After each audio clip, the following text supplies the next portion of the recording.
Hello and welcome in as we continue our series with our debates for the 2017 Mvskoke Creek National Council candidates. And this week's feature and today's feature is with the Tukvpvtce District. And I am Jason Salzman. I'll be hosting. We're presented here by Mvskoke Media. I want to thank both of our candidates for participating in this debate with us today. Today we have Mr. Edwin Marshall. Thank you, Jason. And Ms. Thomasene Yahola Osborn. Thank you. Yes, thank you all both. Candidates, we do not have a time limit on your answers for your questions, so just feel free to answer as long or as short as you like. I will alternate which candidate will answer each question first. So you'll both get the same question, but each one of you will start the next question alternate. So, but we'll both get a chance to answer those. The questions could revolve around tribal issues, your platforms, personal views of your own, and also issues that might be pertinent to your specific district. If you're both ready, we're going to go ahead and begin. Sure. All right, Mr. Marshall, we'll start with you. What information would you require as a council representative in order to vote on property purchases, business ventures, etc.? And if you do not receive this information that you would require, will you vote no?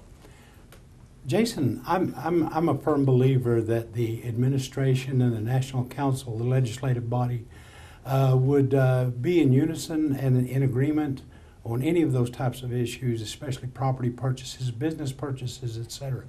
I've seen in the past where there have been some arbitrary actions by either of the bodies of government, and that doesn't always work out. One in particular is, for example, the Cromwell property, the travel stop that was there. The administration was given information that that property was for sale, and the administration at that time, which was Chief Beaver, he had an economic development specialist. They did a long study on it. They had, of course, an economic development staff. They did a informed study, an educated study of it, and said that it wouldn't be a good purchase. It wouldn't be, cost-wise, it wouldn't be a very good purchase. That information was sent over to the National Council, and the National Council at that time took that under advisement. However, one of the National Council members at that time was adamant in purchasing that property. And so they asked the chief, we're going to consider this in the council, and he said, I'm sorry, I got to go with my economic development people. And so, but the council at that time, or one of the council members introduced legislation, a resolution to purchase that property. It passed. The property was purchased without the advice and consent of the administration. That place is still sitting there empty. The building has been torn down. It was a bad purchase, and but now the tribe has that property, and ironically, the manager or the owner of that property eventually became one of the managers of one of our programs immediately after that had to do with economic development. It was real bad deal, and so therefore I would have to see that the due diligence had been done on the property, and that the administration as well was in agreement that that would be a good purchase, and if that was the case, I'd be willing to go along with it. Otherwise, I wouldn't just arbitrarily go out there and say yes or no. Ms. Osborn, same question to you. I'll read it again. What information would you require as a representative in order to vote yes or no on property purchases, business ventures, etc.? And if you do not receive this information, would you vote no? Coming from housing and development, that's taught me a lot. So we'd have to have a business plan, first of all. We've got to have a need for the property. First of all, if it's not going to make us any money, it's something I don't think I could vote yes for. But environmentals, of course, is a biggie also when you spend federal money. I believe that we've got some property that we don't need that we might consider liquidating into putting some other funds in. So that's my stance on it. I think environmentals, and we've got to have a need for it. So real quick, both of you know if you don't get the information that you would require. Yes. Okay. Right. Thank you. This is for you, Ms. Osborn. We'll go with the next question starting with you. Will being a council representative be your only employment? If not, will you miss work to attend meetings? When I proposed this to my boss, my current boss, her first question to me is, are you going to leave me? So after going through the forms and everything, I believe that I can handle working full-time in addition to working for council. I know my body. I also know that if I can't give 100% to either one, then I'll look at going part-time at my job, which I've already talked to my current boss about, and she's willing to do that. Thank you, Mr. Marshall. Will this be your only employment as a National Council representative? And if not, will you miss work to attend the meetings? It's not even a question, Jason. I'm currently drawing Social Security disability, and I will until from now on, and so I'm available 100% of the time. I have, there's no question whatsoever that I would give everything I had to this position. Thank you both. Go back to you, Mr. Marshall, for this next question and start us off here. Are you currently under contract for any entity or organization outside of the Mvskoke Creek Nation, or do you have any previously undisclosed business interests? No. I mean, just plain and simple no. As a matter of fact, right now, previous to this, I had a job at another, working for another tribe. And when I saw this coming up, I resigned before I even ran for office because I knew that I wanted to apply myself 100% to this. Not only that, but I'm currently remodeling a home that I plan to spend the rest of my life in, and I'm kind of putting all my time into that. So I have no other business interests. I do, of course, as you know, and many people know, that I do language classes from time to time, Mvskoke language classes. However, I don't consider that another job or anything like that. That's just something that I do because I enjoy sharing our language and our culture. Thank you, sir.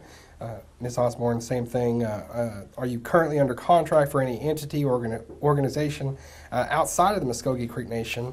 Of course, you do have answered that you are employed, so not including that. But any contract for an entity or organization outside of the MCN, or do you have any previously undisclosed business interests? No, sir. Thank you. Jason? Yes, sir. Would you like to respond? Sure, yes, please. I would. I know we're supposed to be debating, right, but I don't think that's anything to hold against any candidate, whether they have a job or not, because they know whether or not they can do the job. We've seen a lot of council members in the Creek Nation that were successful and that had jobs otherwise too. And that question has popped up in some of the forums. To me, I feel like that it depends on the individual. Thank you, sir. And even on all the other questions, if you wish to respond or if you would like to respond, please let me know and we will do that. That's certainly something we can do. Ms. Osborn, we'll go to you for the next question.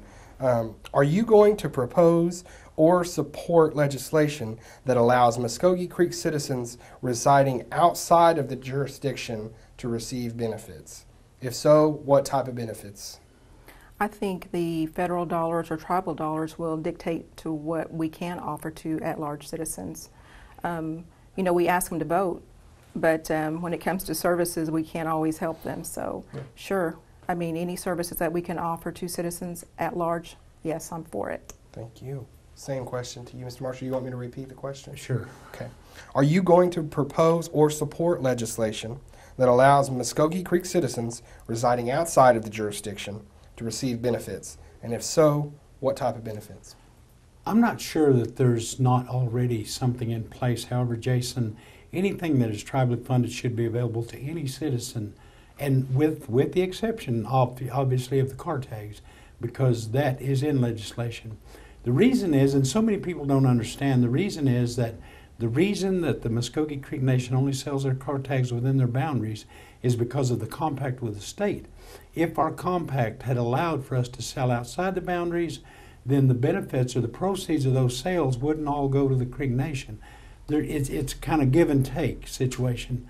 However, on any other program where it's tribally funded, I don't see why anybody in Tennessee, California, Texas, Kansas City, Missouri couldn't apply for the same benefits. And like I said, I'm not sure that's not already. So if not, certainly it would. If it required legislation, I'd be right there. Thank you. We'll stay right with you for this next question. This actually comes from a citizen from Mvskoke named Anthony. He asked, if elected, what would you do to make sure that our language will not only be preserved, but brought back to life? I love that question. Okay. As you and many people know that I'm something of a self-made linguist. I do a lot of language classes. I'm a first language Mvskoke speaker. I believe in the language. I believe that it's a part of what makes us as the people. And one of the things that I've with all due respect to everyone that's making the efforts we're making, whether at the College of the Mvskoke Nation or at the tribe or at the Head Starts, I feel like that we need to have coordination. That's one of the things that I feel is lacking. I've seen where one thing is taught in one class over here that's a little different than over here. Not only do we need to coordinate within ourselves, but this language doesn't belong to the tribe, it belongs to the people. This language is also taught at the Seminole Nation in their Head Starts and their language programs, and we speak a common language, Mvskoke. It's not Seminole, it's not Creek, it's Mvskoke. And we all speak the same language. When you go to the ceremonial grounds, you're not Seminole or Creek, you're Mvskoke. When you go to the Indian churches, we don't have a section for Seminoles, a section for Creeks, it's Mvskoke. That's the way I feel about the language. We need to have total coordination across the board because we have people that are out here trying to make up words for things like air conditioners or computers and things like that. I don't have a problem. I think our language needs to evolve and develop, and we need to do something about that. But we need to do it in a coordinated fashion.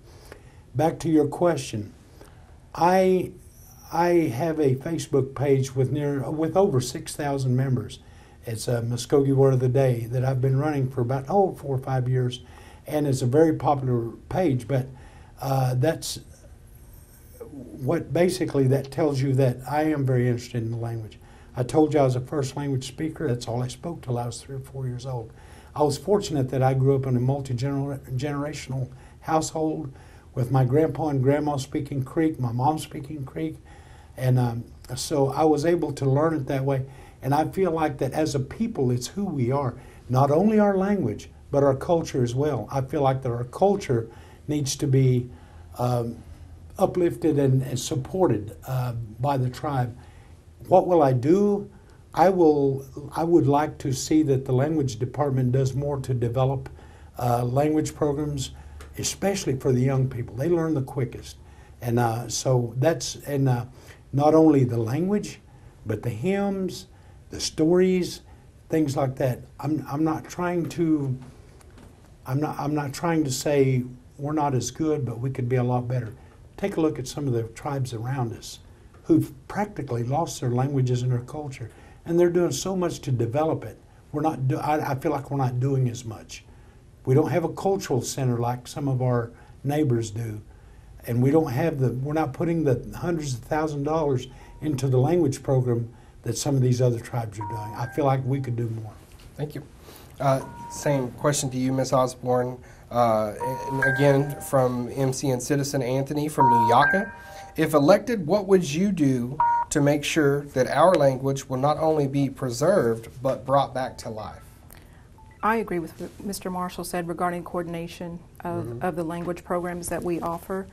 But I was not brought up in a home that spoke the language. I actually visited with my dad about this a couple days ago, and he said that he asked his mother when she was alive why she didn't teach him or the other children the language. And she said that she felt like it was going to be at a disadvantage to them because she was brought up in went to a boarding school. And of course, you know, what happened with kids that were speaking the language. So she didn't want them to have a disadvantage. So again, I agree with the coordination of it. But I was at Intertribal last week in Durant, and something that really stood out to me was Governor Anatubby, Chickasaw Nation. They've got an app now for their language. And he mentioned, he said, you know, we, meaning the Chickasaws, we don't speak the language like a couple of the other tribes who were in attendance. And I knew who he was talking about. That made me feel good, that he was talking probably about the Creeks and the Seminoles. So I appreciate that. So yes, I think the language is very important. Thank you, Miss.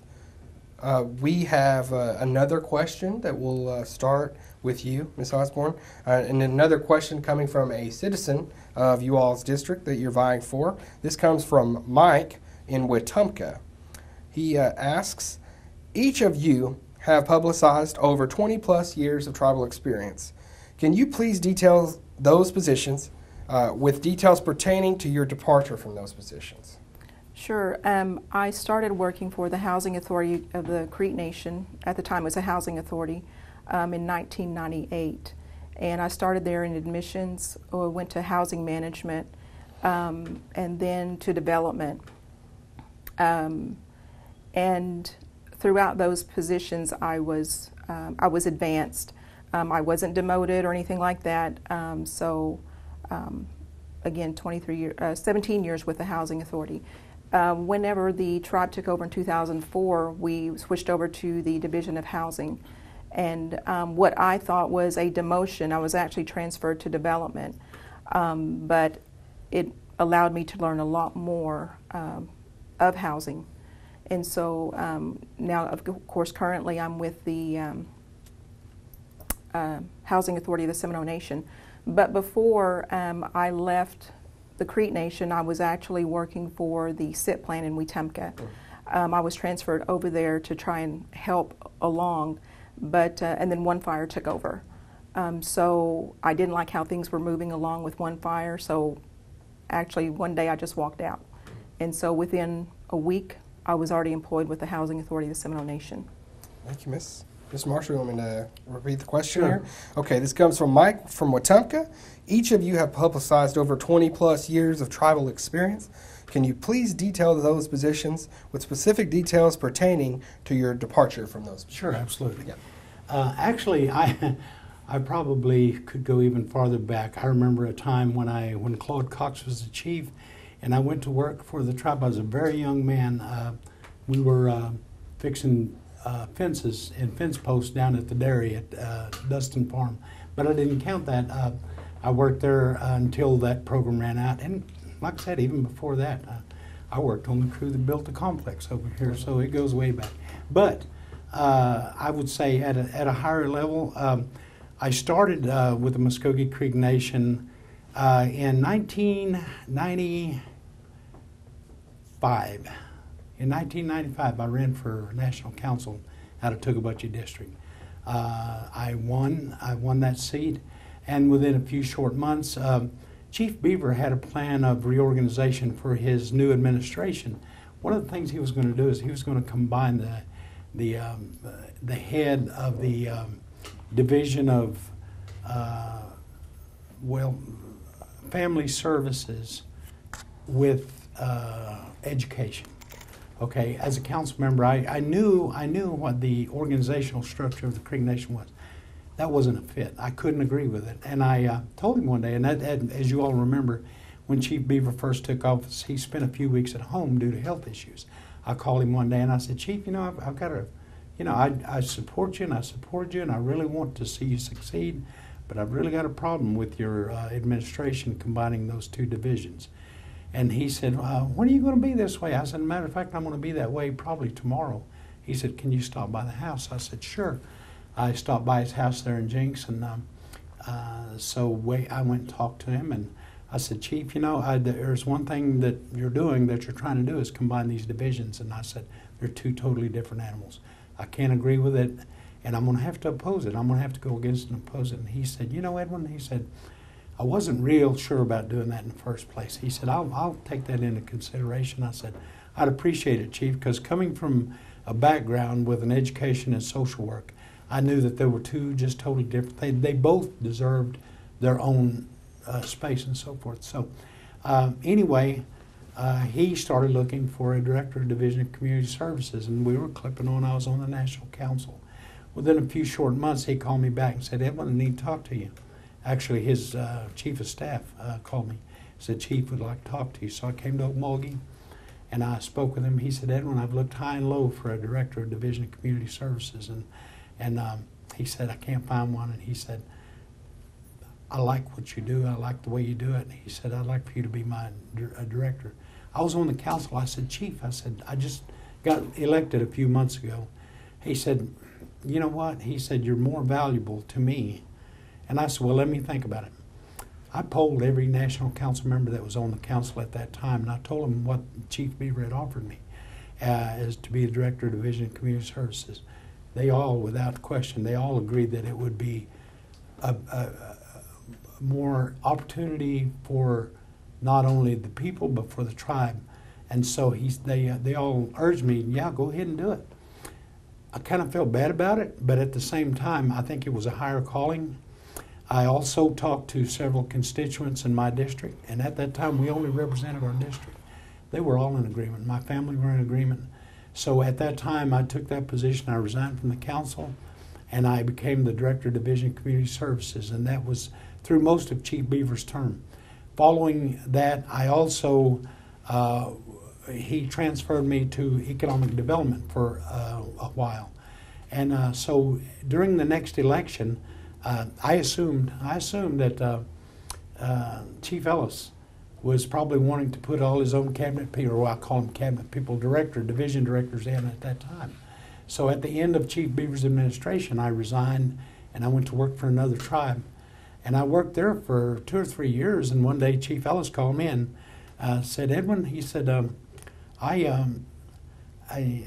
my chief of staff is resigning. He said, and I like the things, I like the way you think, I like the way you do things. He said, I'd like for you to think about coming back and being my chief of staff. And he said, by the way, I want to ask you something. He said, why'd you leave? I said, Chief, I just left out of respect to you. I assumed that you would wanted to name all your own people. He said, well, I had plans for you, but I didn't say nothing when you left. So I came back as chief of staff under Chief Ellis in 2010. I served under him for the remainder of his term. At the end of that, of his term in 2012, during the next election, George Tiger won the chief election. George Tiger asked me to remain as the chief of staff, so I transcended one administration to the next. And then he did tell me, he said, Edwin, I want you to remain as chief of staff for a transition period. He said, but I've got some other plans. And I said, sure. So I did, and then, of course, as you know, he named Bo Colbert, I think 6 months into his term, so I was the chief of staff for 6 months. Following that, I became the public relations director. Chief Tiger said that's something I always envisioned you. So I was a director of public relations and eventually even communications. If you remember, Jason, there was a short period that I was you guys' boss.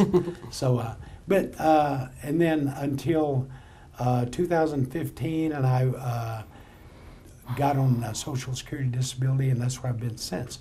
Now, in between there, I have been on the election board for a term as a chairman. As you remember, I was on the Constitution Convention Commission, as I was vice chairman of that as well. And I've been around the tribe for a long time with the communities. I've been a community chairman, the vice chairman, and not only this tribe, but I've also worked at the Seminole Nation in director positions there. Thank you. We'll start the next question with you, of course, alternating. And I don't want to confuse anybody. This is from a citizen again, but this is from Georgia, from Alt Mulgee. So there have been many former tribal employees who feel they were terminated from employment for no good reason or for unfair reasons. What would you do as a council representative to address employee protection issues? I think that's a very great question, because we had a big layoff recently. I say recently, it's been a little while now, in the health administration. Some of the layoffs were questionable due to the tenure of some of the people that have been laid off. And there were people who were laid off that were Creek citizens and in favor of people who weren't Creek citizens. And I think that there's got to be something in place, and there has to be something to show at least the council committee over the health administration that these things were done with consideration for tribal citizens. I honestly, like I said, I honestly think that there were some decisions made about layoffs that had more to do with favoritism than it did with tribal members. And but I'm not picking on health. I mean, that has happened before in other areas. And I just want to be sure, and I'm not saying that layoffs aren't always necessary. When they are necessary, let's do it in favor of the Creek citizens. Let's do it in favor of Creek children, families. You know, they've got livelihoods and some of them were let go cold turkey. You know, luckily they had maybe a little bit of retirement they had saved up or 401k. But for a lot of them, they just went home. They were given notice, and the next week they were going home. And I think there needs to be a process for doing that, and that needs to be put into legislation. Thank you, sir. Ms. Osborn, same question to you from Georgia in Okmulgee. There have been many former tribal employees who feel they were terminated from employment for no good reason or for unfair reasons. What would you do to address employee protection issues? I think we need to revisit the Employee Protection Act. I've been doing some research, and I just found out, well, first of all, let me say this. I'm employee-oriented and I'm service-oriented. And throughout the summer during the campaign season, I found out that there was an Employee Protection Act, which I knew nothing about. I think it was approved in 1995. And then I was actually employed with the tribe 3 years later. It also says in that Employee Protection Act that each employee should get a copy of that. And again, I didn't even know we even had it. So I just think that we need to revisit that, and I think it's a matter of working with the administration, because I do feel the same way. I think I'm kind of unique in this campaign because I have worked for the tribe a number of years, but I've worked with the worker bees, what I call the worker bees. I've not been part of the upper echelon, so I know how it is to be an employee, to see good things and bad things. So again, I think we need to revisit that. And also, too, I'm going to go out there and say, for those, anyone who has any disorderly conduct from top to bottom, to me, they should be prosecuted.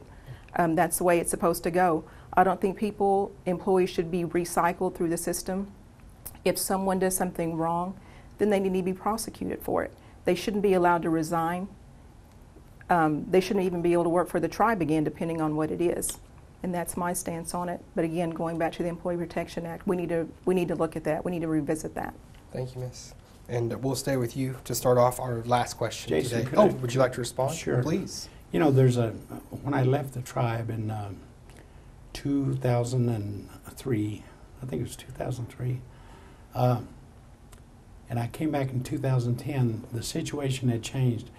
We had a process whereby it was like a grievance process. If someone was laid off or let go, they were given due process. When I came back in 2010, it was at will. You couldn't even question being laid off.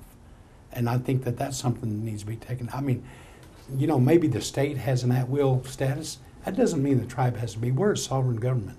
So when you're laid off or you're fired, I think that there needs to be a process, a due process that allows the employee to question or at least have a hearing about what happened, not at will. You can't just, I mean, being at will, that's not even our way, you know. Thank you. Ms. Osborn, last question for this debate. It starts with you, and this comes from our Mvskoke Nation Youth Council. Part of your job as legislators is overseeing and approving the budget for the Mvskoke Creek Nation. Have you taken any classes on budgeting, and what experience do you bring to the table for budgeting purposes? For example, have you managed budgets before other than your personal one? Just a little with my current job. I'm in the administrative side of it there with my work right now. Mm-hmm. And we just have a small staff, so it's a very small budget. Mm-hmm. So I've just had my hand in it for just a little bit, not a whole lot. But no, that's my experience in that. Thank you. Same question for you, Mr. Marshall, and I'll repeat it. From the Mvskoke Nation Youth Council, part of your job as legislators is overseeing and approving the budget. Have you taken any classes on budgeting? What experience do you bring to the table for budgeting purposes? For example, have you managed budgets before other than your own personal? Okay, first of all, the first question, have you taken any classes? I've had I've had training in budgeting, and not only training, but I've had boots on the ground. As an administrator, I've been the division director. I've had oversight of multi-million-dollar budgets in the divisions, and to assure that every budget was reviewed before it was submitted over to the National Council for approval, not only by the programs, but through the division administrators, my office. And I've did that for years and years and years. So budgeting was a big part of the responsibility of division director. Thank you. And I want to thank both of you candidates for being with us today, answering these questions, and also want to thank the citizens for tuning in to watch today here live with us as we discuss topics pertinent to the Tukvpvtce district from both of our candidates here today. So thank you to both for coming in with us. You're welcome, Jason. Loved having you. As a reminder, if you didn't vote in the primary election, that does not disqualify you from voting in the general election. You can still register to vote for the general, of course, coming up on November 4th. The deadline to register as an absentee voter has passed, but you can still register as a precinct voter, and that deadline is October 25th. Yes, sir. I'd like to reiterate something you just said, Jason, Yes, and that's please. to all the voters. I personally am very disappointed with the turnout that we've had, the complacency. Approximately 3,200 voters or something like that. You know, with a tribe of 82,000 people, with a voter base of 16,000, 3,000 people, I think that would make a big difference in our elections. People, you know, everybody has an opinion, and Thomasene will attest to this. Every citizen we talk to has an opinion about the issues. Every one of them. All 82,000. Yeah. 3,000. A lot more than 3,200. Absolutely. Absolutely. Please vote. Yes, thank you. And that general election is November 4th. Yes, please vote, echoing those sentiments. We're going to be hosting debates for Tulsa District this week, so definitely tune in with us for that as well. You can watch the Creek, Okfuskee, and Okmulgee District debates on our website and our online channel on the YouTube page. We've also invited the winners of the McIntosh, Mvskoke, Wagner, Rogers, and Mays districts to participate to elaborate on their goals and plans for their upcoming council term. Stay with us on MvskokeMedia.com. You know, in our social media sites such as Facebook, Twitter, Instagram, and Snapchat for all of our election coverage. We're certainly doing our part here to get out the election information, get more people involved in the democratic process here at MCN, and we want to see those numbers go up, of course. Thank you, Mr. Marshall and Ms. Osborn, again for coming in today. I'm Jason Salzman. Thank you for watching us here for the Tukvpvtce debate of the Mvskoke National Council election coming up on November 4th. Thank you both. Thank you. Thank you.